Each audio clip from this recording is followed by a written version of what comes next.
Good evening, everyone, and thank you for joining us on World Awakening tonight. Now, this has never happened before. Usually, you know me well, you know I bring in a very nice, eclectic mix of people to share different ideas with and, to tap into the whole notion of we are a world awakening to our potential. We are a world awakening to our old reality seen with fresh new eyes, etc. Last week, I had a guest on. Well, it's interesting because the last hour I've been on doing Soul School, and the theme of the class tonight was having patience and just, waiting out the universe to see what it holds in store for us. And how sometimes being patient can be perceived as being perhaps a little intellectually lazy, or just waiting around for life to happen to you, and that's not the case at all. uh, you can pursue your dreams and your aspirations, but you don't have to be frantic about it. It doesn't have to be a situation where you're anxiety ridden about it all the time. You can just let it unfold. And the metaphor that I used to talk about that was, a beautiful piece of origami is a single piece of paper that is folded and folded and folded and folded, and it's created, um, each uniquely into a piece of art. And I think that, we are each born into this world as our own unique piece of art. And as we grow and age and learn and acquire wisdom and knowledge, it's almost like we're unfolding that piece of origami one little sliver at a time and opening it, much like the tight blossom in spring is in full bloom by the end of summer. Um,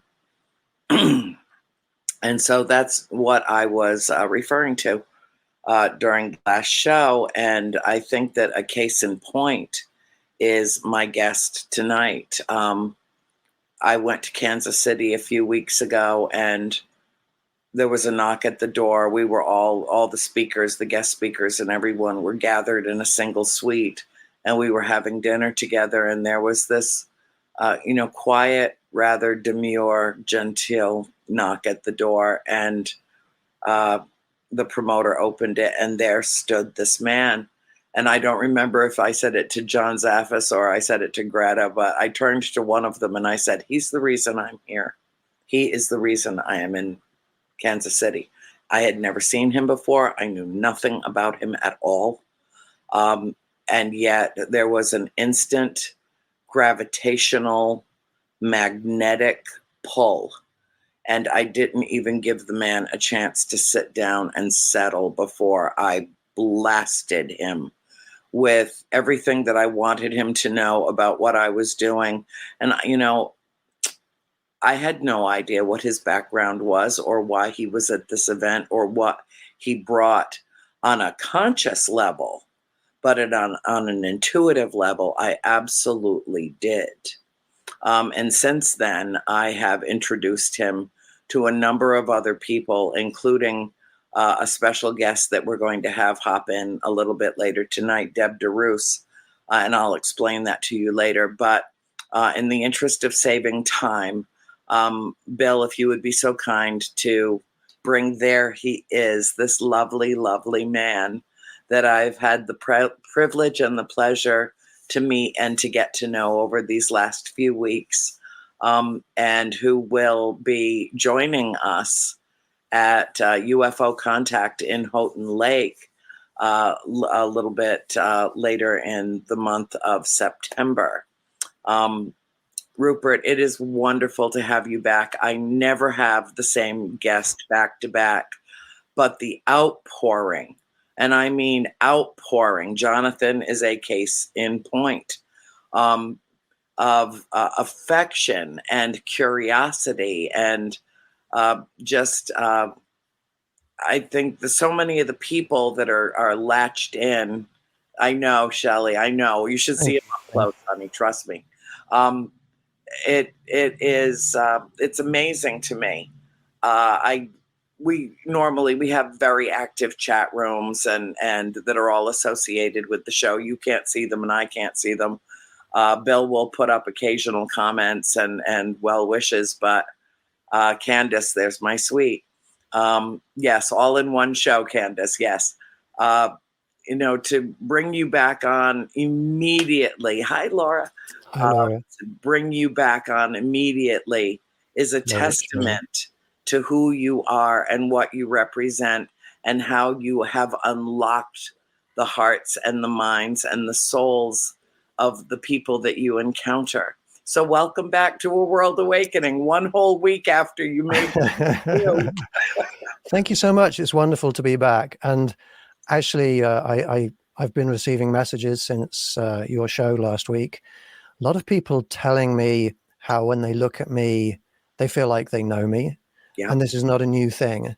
And I think what's going on is, because this happened with you and I it think people who have the same sort of, who are maybe on the same, we could say the same frequency, have the same sort of mission, the same sort of level of ascension or wisdom, or something about our spirituality. When you meet somebody and that matches, yes, that you feel that. You feel that psychically, you feel it spiritually, and you're familiar with it. And it's that familiarity that I think many people on your show who are just wonderful, wonderful, sorry, many of your followers who are just wonderful, wonderful people, they're feeling that because they're the same. They're the same as you and I in so many yes, ways. yeah. It is. It is a remarkable thing when it happens.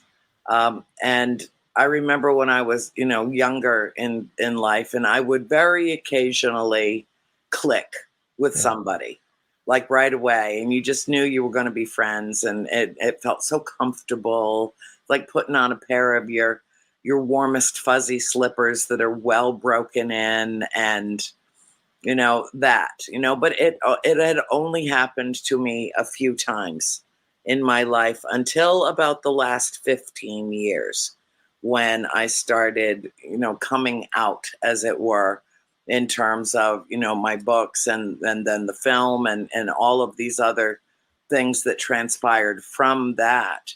And I began to go to conferences and be invited to things all over the country, and started traveling in a way that I never had before, and meeting extraordinary people who were very much like-minded. Yes, same frequency. We resonate with each other. All of our vernacular, our paranormal language. But it's true, and it's real, and it's pure. And when you encounter someone who shares those qualities, and is pure of heart and only has good intentions for the world, and practices the fine art of love as our superpower. Mm-hmm. You've encountered somebody who gets it. You don't have to edit what you say. You don't have to hold anything. You withhold nothing. You can just blah, put it all out there. And that's how it was, between the two of us immediately. And so now I have already snared you. Started to drag you in. Thank you. Thank you. I'm happy to have been snared. Let me introduce you to this one and this one and this one. And yeah, so I'm so thrilled that you're going to be coming to UFO Contact in Houghton Lake, Michigan. It is a gathering of a lot of very intellectual people, a lot of people that are well grounded in science. When I go to these events like the Star Work Symposium, I feel like the dumb kid on the block. A lot of these people have more degrees than a thermometer, and and I walk in there with my degree in philosophy and English and go, well, okay, I'm here, but you are a physicist, And so just because I study it and that I'm fascinated by it doesn't mean that I'm an expert in it. So if you would, for anybody that missed last week's show, give us a synopsis, give us your background educationally, what drew you into this field, why you feel so compelled to do what you do, all of that, and just reintroduce yourself for anybody that's new tonight. Yeah. Well, I have a first class honors degree in physics with space science and technology from the University of Leicester in England. Yes. Following on from that, I worked for a bit in Leicester Space Center. I did about a year of research into extragalactic X-ray phenomena. So I was using telescopes, ROSAT and Ginga, that were in orbit around the Earth to study space. So I've been very well grounded in I would say, the skill of determining what is true using logic.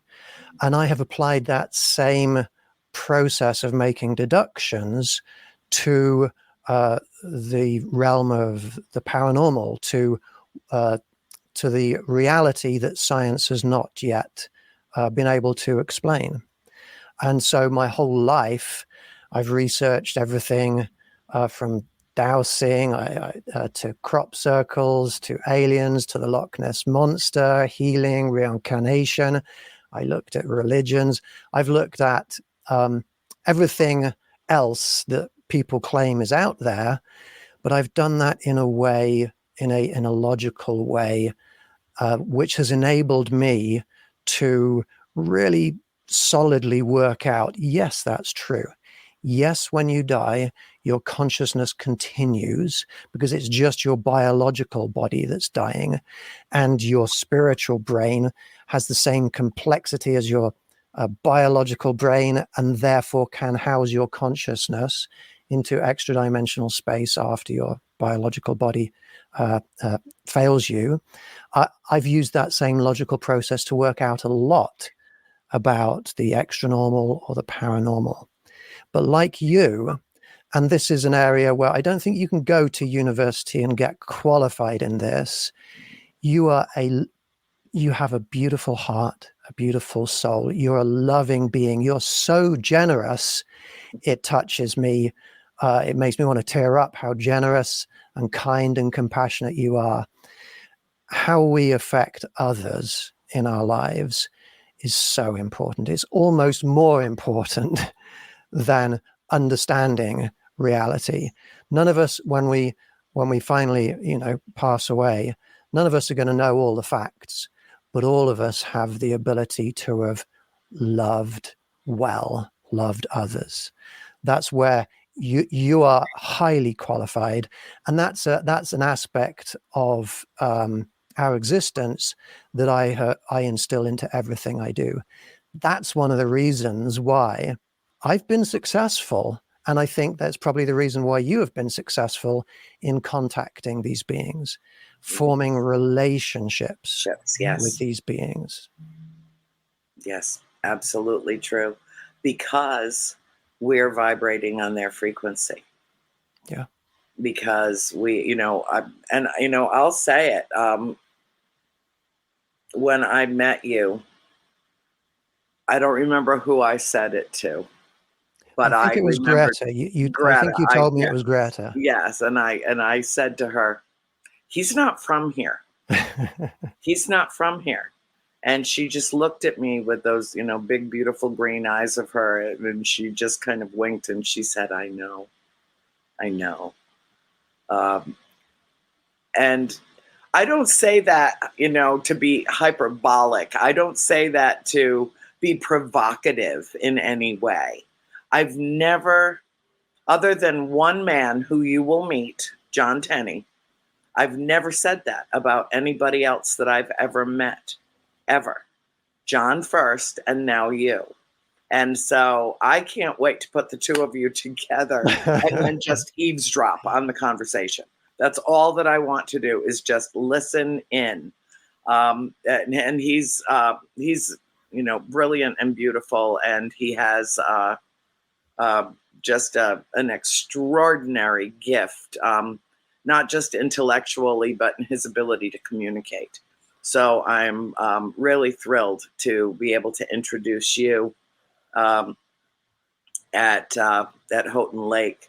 And I think that great things are going to come of this. And then, of course, I was with you, just texting, and we've already got our thread going, and had an offer today that just seemingly fell from the universe into my lap, of me doing my own show and bringing the people that I most want to share with the world and highlight their work and bringing them in.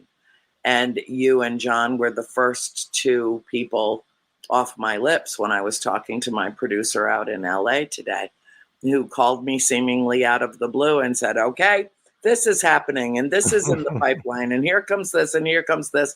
And oh, by the way, would you like to do a series with me? You can name it what you want. You can do whatever you want. I'll just shut up and film it.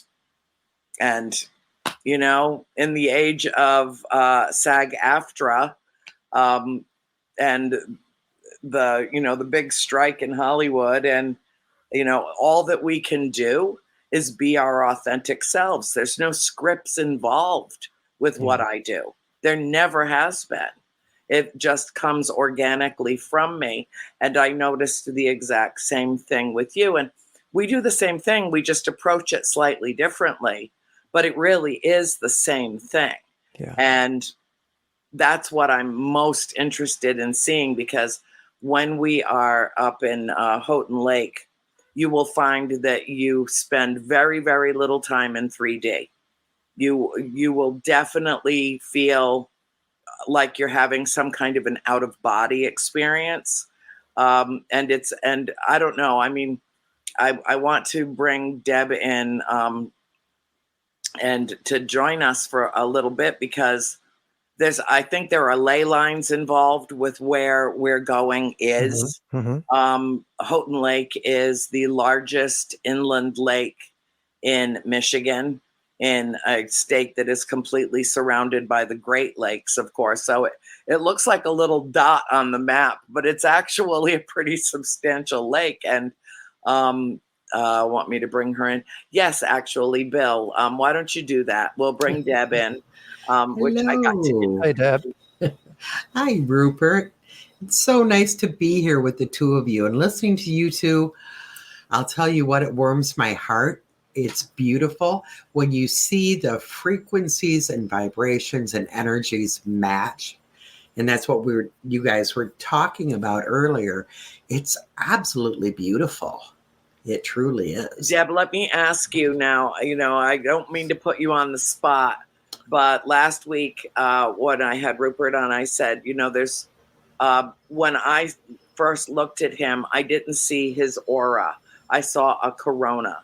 And I want to know if you see the same thing, because so many people wrote to me about this week.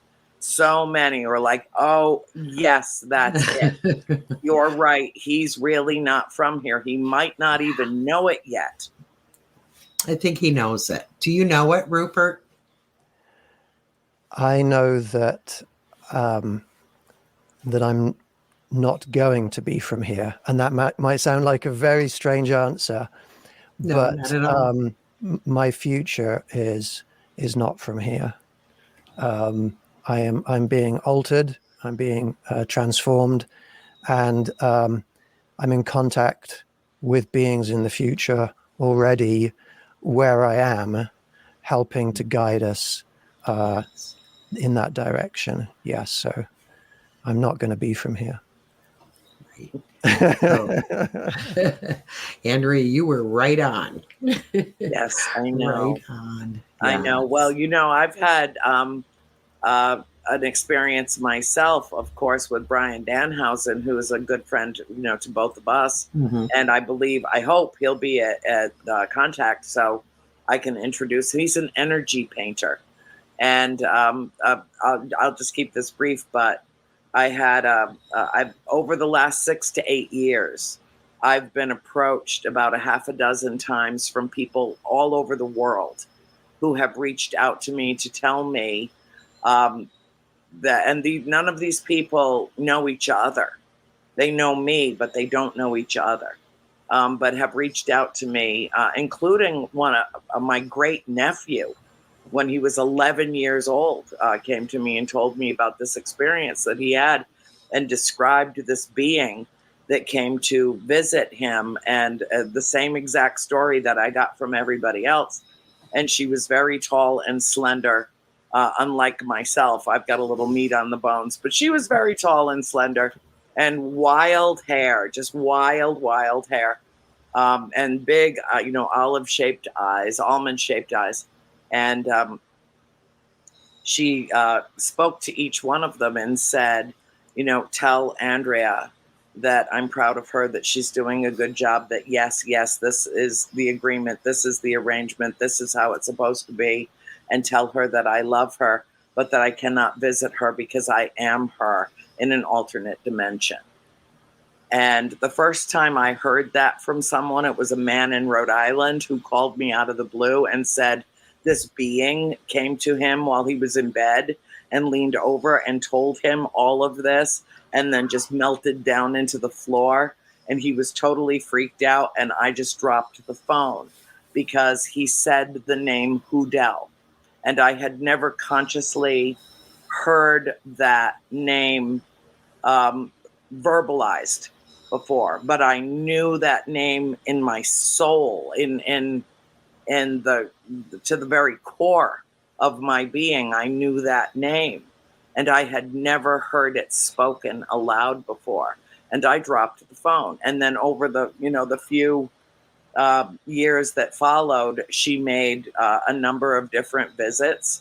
One in Scotland, one in Germany. A few in the United States. She just went to people and said, tell Andrea I can't visit her because I am her and I'm functioning in another realm. And so I think that in a way, and then Brian draws her. She went and visited Brian, and he got up out of bed, which I'm sure his wife really appreciated at 2:00 in the morning, and drew her. After she visited him, and then went and stood downstairs in front of the elevators at the event where we were, knowing that I was at some point in the middle of the night going to come down and have a cigarette.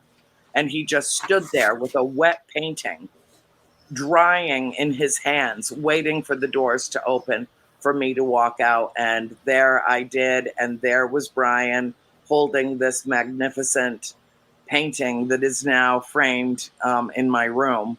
But she's me. It's like a self-portrait. It's an amazing thing.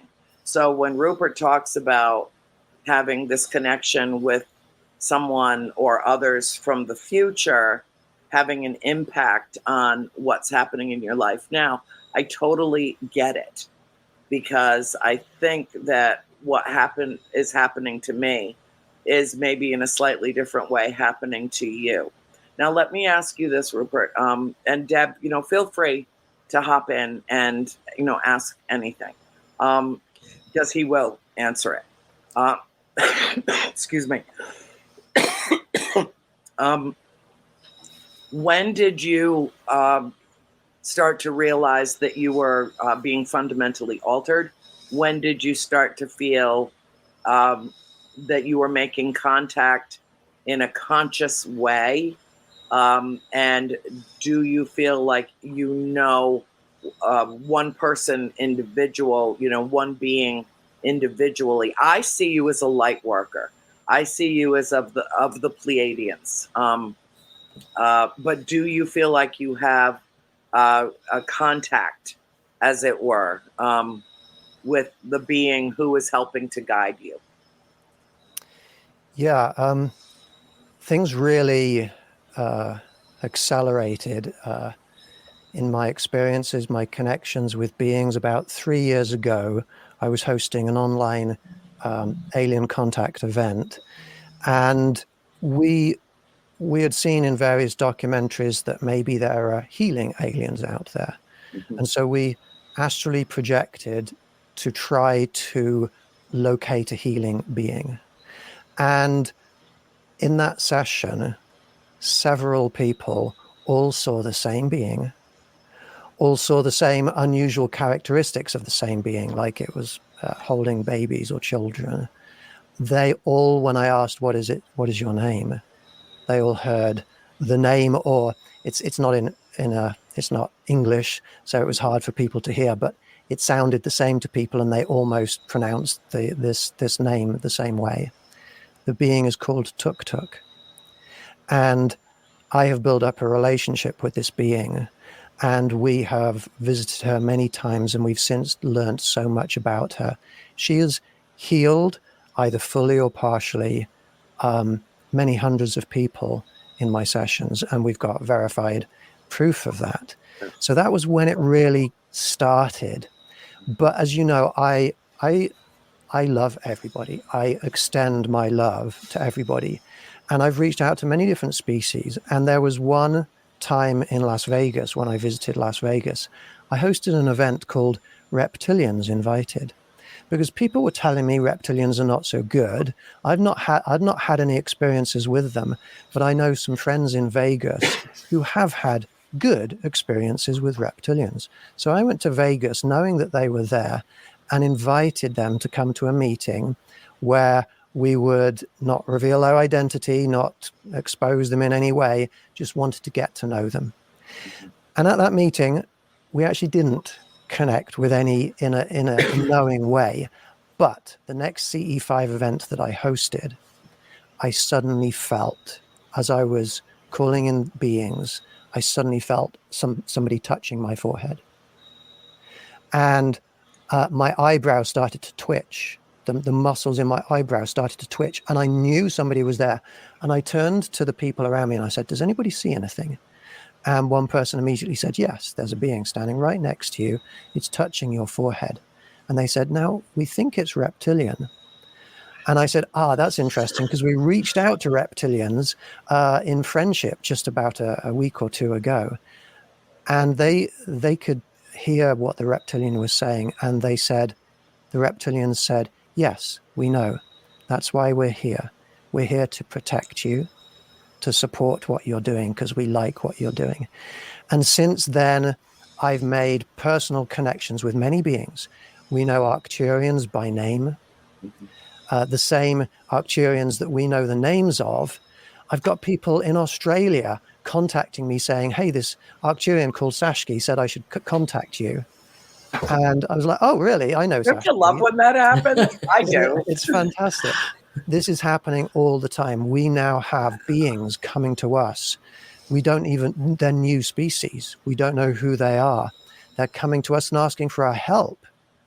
So it's quite a journey I'm on, and we have so much work to do. They're connecting with me and my groups and people like you, because they know that we are extending love to them. We're not coming to them saying, hey, we want to be your friends because we want your technology, or Right. we want you to save us. We just want to be your friends. Wow. Well, one of the things that I've worked in, Deb knows this well, I've worked in this field for a very long time, and I've come to understand some things. And one of the things that I have been messaged about repeatedly is that they can't save us from ourselves. We have to do that. We have to. Yeah. They can be a little passive aggressive. They can heal. They can help. They can intervene here and there, and sometimes in big ways, like interfering with the asteroid that would have basically killed the whole northern hemisphere that hit in Siberia in I believe 2012. But it was smashed into a billion pieces before it actually hit the ground. And there's film footage that proves that it was a vessel that hit it at about 65,000 miles an hour from behind and just blew it to smithereens. And even though about 1,200 people were injured, not a single life was lost. Had that incredibly heavy asteroid hit this planet without their intervention, none of us would be living north of the equator. None of us would. Yeah. The world would be in utter turmoil. Millions and millions of people would have died already. And it would not be a world that we even recognized anymore. So it's not fair to say that, they're not willing to save us. See, that's a problem that if they solve, the solution sticks. Right. But what they can't do is solve a problem when the problem is created by us and who we are, our character. Right. Because then our character just continues and pushes the problem back in our faces. And we don't learn anything. Right. Yeah. Right. Yeah. Yeah. That's why I wrote my treatise, The Chicken and the Egg. We have to peck our way out of our own 3D shell so that we can build the strength, in so doing, build the strength necessary and required for us to live outside of our 3D shell. So if they come and crack the egg and let the chick out prematurely, the chick will perish because it will not have the strength to survive. And I find that, and that was a message that was given to me in the middle of the night one night when I was literally pushed around in my bed and told to go outside. Because, there are those moments too, and they can be a little pushy. But the thing that I'm so excited about, Deb, I know that you're very happy about Rupert coming. Absolutely. I want to say really quick here, Rupert, I love you. I think you are amazing. And thank you for helping to build that connection with all beings. Yes. It's so refreshing and it warms my heart to hear you talk and the things that you're saying, because that's what we need. That's what this planet needs, is to stop all of the division and the hatred and we need to realize that we are one, we are connected, and to solve anything, we need love. Yeah. So bless you for that. Yes. Thank you so much. And thank you too. This is the first time we've talked, but I understand that you're the organizer of the Houghton Lake event. Is that correct? Yes. Well, how wonderful is that? Bringing all these people together for such an amazing cause. Am I allowed to ask? Tell them how it happened, Deb. Tell them. Go ahead. Is that what you wanted to ask, Rupert? I was just going to ask. Give a quick promo. Who's going? What's it going to be like? Why should people attend? Well, you're going to be there. Andrea's going to be there. Isn't that enough? It's in Houghton Lake, Michigan, September 22nd, 23rd at the Lakeside Resort and Conference Center. You can get tickets either on Facebook, Ticket Leap. Go to our website, miufocon.com. Many are going to be there. John Tenney's going to be there. Bill Konkleski, Amber Rose Hammond, Michael J. Carter from Ancient Aliens. I love Yes. Deb Cobble is going to be there, who is a fascinating experiencer.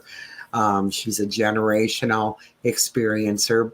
Bud Hopkins, actually, his book Intruders, which ended up, being a series, was based on her happenings, her experiences.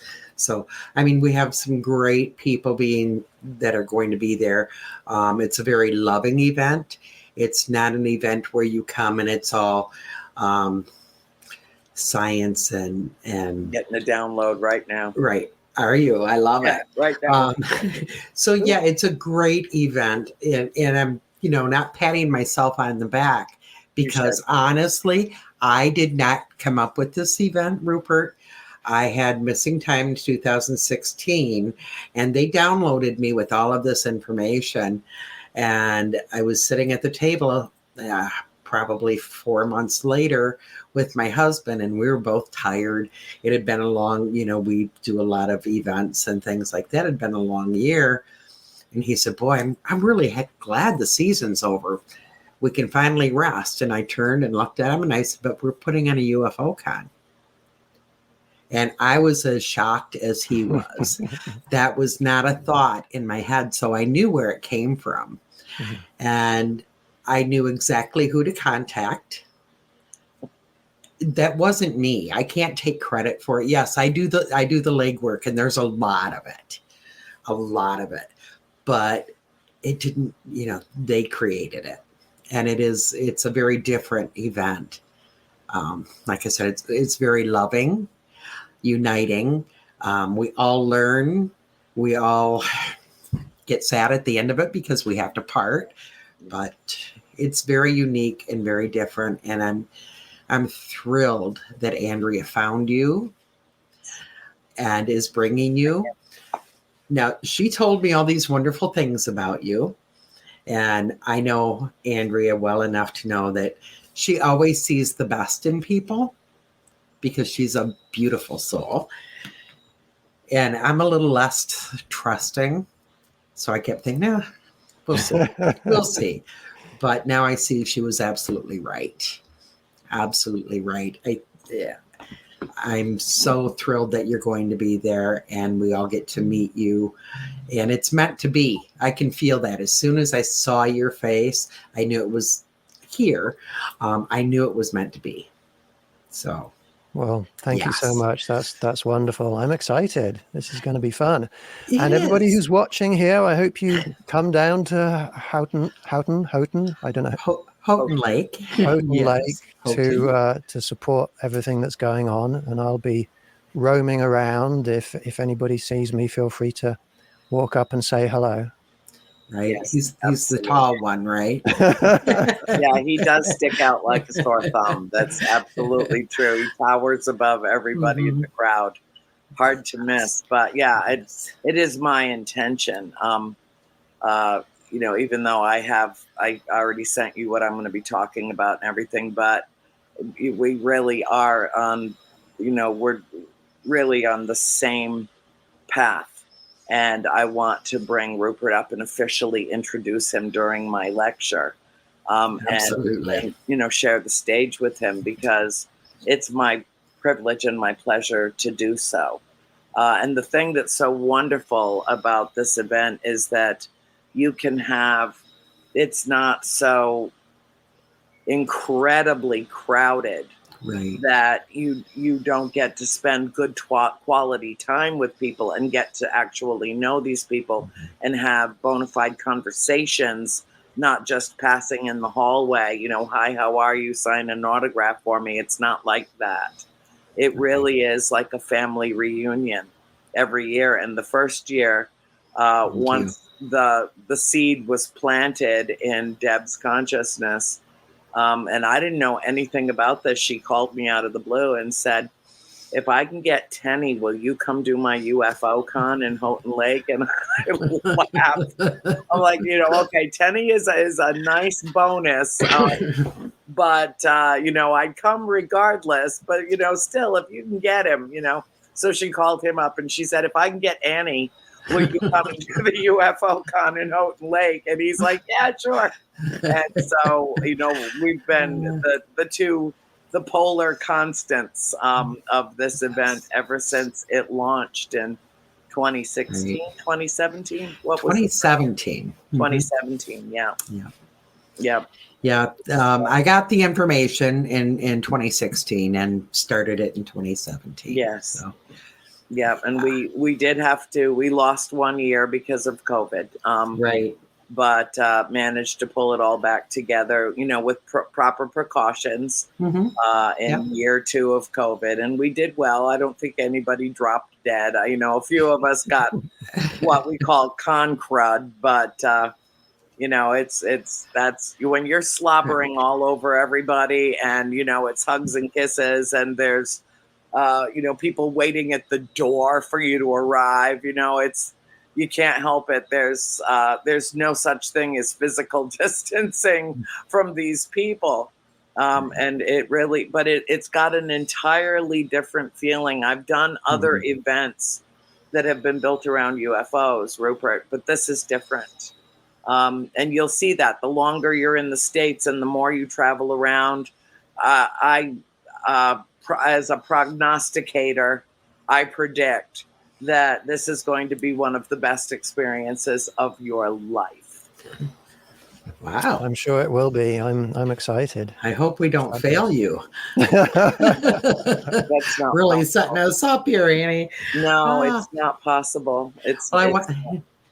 I want to mention too, I didn't purposely leave her out. I just didn't get to her name. Mary Bassett is she's a regressionist with MUFON, and she's also a co-host on, I have another show, The Voices of Contact, where she regresses people and they allow her to use part of that regression in our show.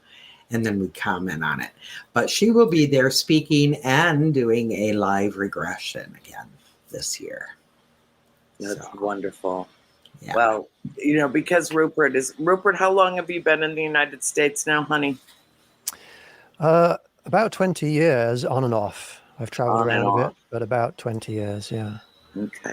Well, welcome. Yeah. Thank you very much. Now, I hope you don't mind me stepping in and asking a question, Andrea. No, go right ahead.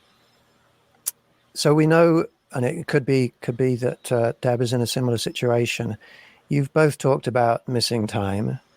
And when I was in Kansas City with you, Andrea, I was there when you told me about the missing time that you experienced. And it was very interesting what you told me.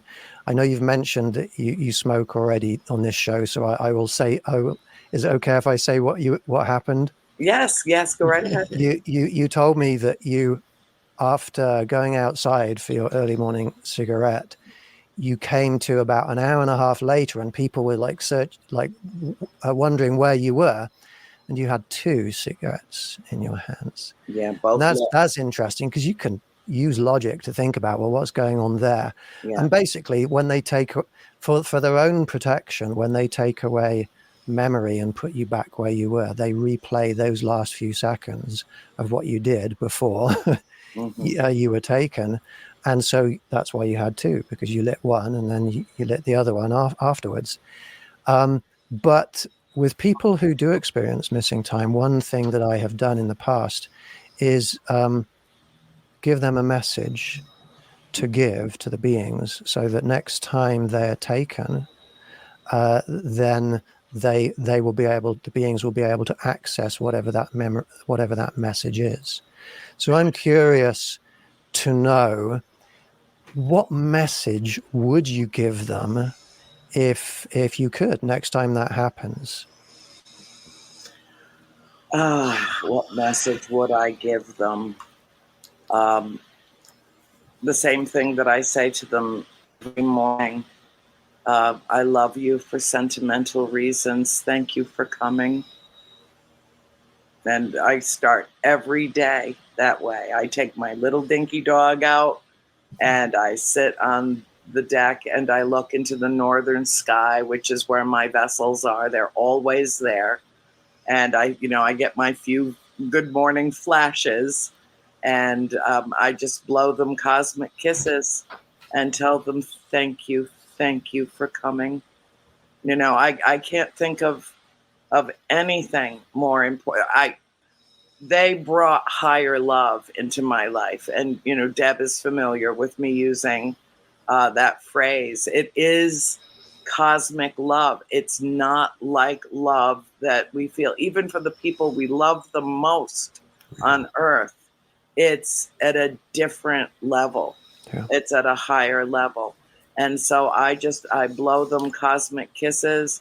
I always feel like a 5-year-old child. I stare at the sky with wonder that I'm seeing this again, over and over and over again, and that they're always around me. And then the times when I see the light grid, I go nuts. I mean, it's so beautiful.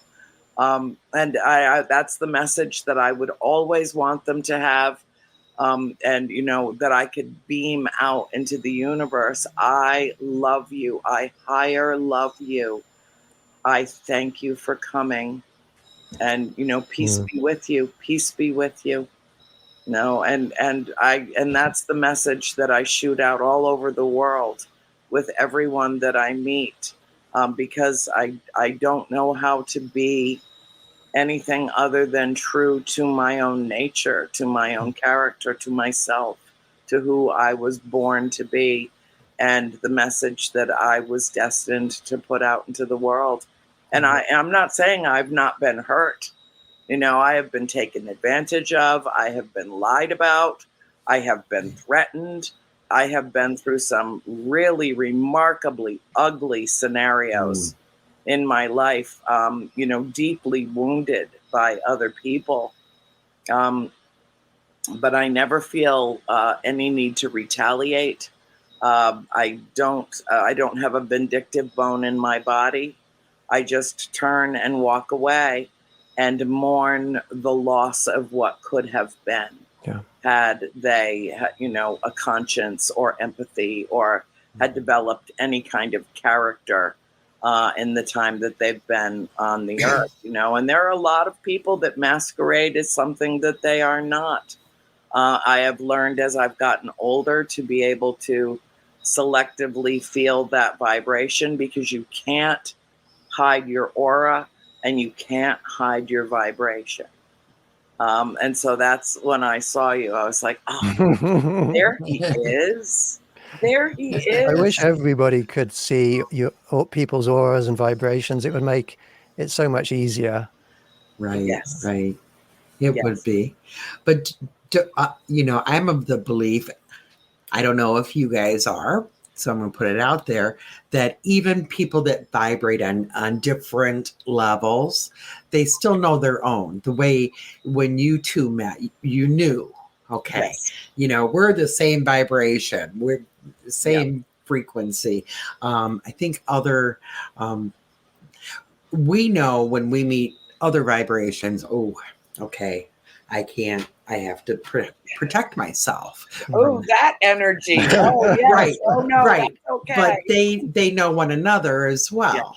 And, there's many that's why this work is being done, is there are people at different stages, at different vibrations that haven't opened up yet. But my hope is they will. And my message would be that continue working with us. I'm willing to continue this work as long as I have breath in my body. Yes, me too. And they will work with us, because that's what's needed, is the unity. And not only on this planet, every planet. That's what it's all about. That's the evolution. Yeah. So. Yeah. Well, it is. I think that ultimately it really is. And, Rupert, you and I talked about this in Kansas City, that really the common denominator here is that we're all in the midst of some level of spiritual ascension. And I do my other show, Soul School, based on the premise that that's what Earth is, that we are beings that have either been selected to be here, or we've actually perhaps chosen to be here, although I don't think that that's true. I would never have chosen to come to Earth. Yes, you would. No, I would not have. No, I don't like 3D. The planet's beautiful, but I mean, okay, Erin wants to know, do you see people and things as frequency? Like, okay, Erin is an energy worker, so that's her motivation. Oh God, I need to put her in my luggage and bring her, Deb. I mean, really. But, that's what she works with. She works with energy, and she does Reiki and healing and and has for decades. And so I guess what she's asking you is, do you see other human beings as energetic beings, or do you basically see the vessel first and then sense the energy being emitted from the vessel? Thank you for your question, Erin. I'm not as psychic as many other people. So when I look at somebody, I don't typically see auras or coronas. but I do sense when I think of people, whether it's online or in person or looking at a photo, my spirit connects with them, and I feel what they're like as a person. So I guess you could say I feel that energy or frequency or state of morality is, how I would describe it. But when I am astrally projecting, when I'm meditating, I do see occasional things, I do feel occasional things, but I have a lot of friends. I know a lot of people who are far more able to see energies and frequencies than myself.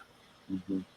Is that, do you perceive that as something that in your own spiritual evolution that you could develop, that you would evolve to the point where you could see that? I mean, is that kind of a motivating factor, or does it not even matter in the grand scheme? Yeah, I actually don't think it matters. I think these beings, they're not looking at us saying, well, they're not evolved. Their skills, their spiritual skills are not evolved enough. They're just looking at us thinking, are they friendly? Mm-hmm. Are they loving? Are they friendly? Mm-hmm. Not how sort of capable they are spiritually. But I do practice, and I do practice my psychic abilities. I've become very good at manifestation. Good. And I do scientific experiments with manifestation, and I can alter what's going to happen to approximately 25% away from random chance presently, but that's been growing, and I'm curious to see just how good I can get at that. Well, let's do a little bit of that when we're at Houghton Lake. Yeah. And I will bring you out under the stars and, share this magnificent lakefront with you. And we'll work together, all of us, Deb. We're going to have our music in the background. I do my singing. Rupert's been with me during a couple of my sessions already. So, we're getting there. But we just blew through another hour like it's absolutely nothing. Just pen me in for next Friday night, Rupert. Maybe we'll just do our own show, for God's sake. But anyway, I love you all. This has just been a wonderful experience. I'm sure our viewers are just as smitten with you as they were last week. And, I encourage everybody to come to UFO Contact at Houghton Lake, Michigan in September the 21st and the 22nd. Is that it? 22nd, 23rd. 23rd. Oh, that's right. And then I fly. You will be there the 21st. I will be there the 21st. Oh, yes. Yeah. We're starting that party early. Right. So anyway, I will thank you, Deb. Thank you, Rupert, so much for joining me. This is now a time where I wish the show was still 2 hours because we could just keep on going. But we've got big plans and big projects coming in the future. And Deb, call me in the morning. I have to tell you what's going on. I mean, no kidding. Call me in the morning. Okay. And I love you all with all my heart. Always remember, be the beacon in the night and be the light you seek. Be the change you wish to see in the world and make it so. Good night, everyone. Good night.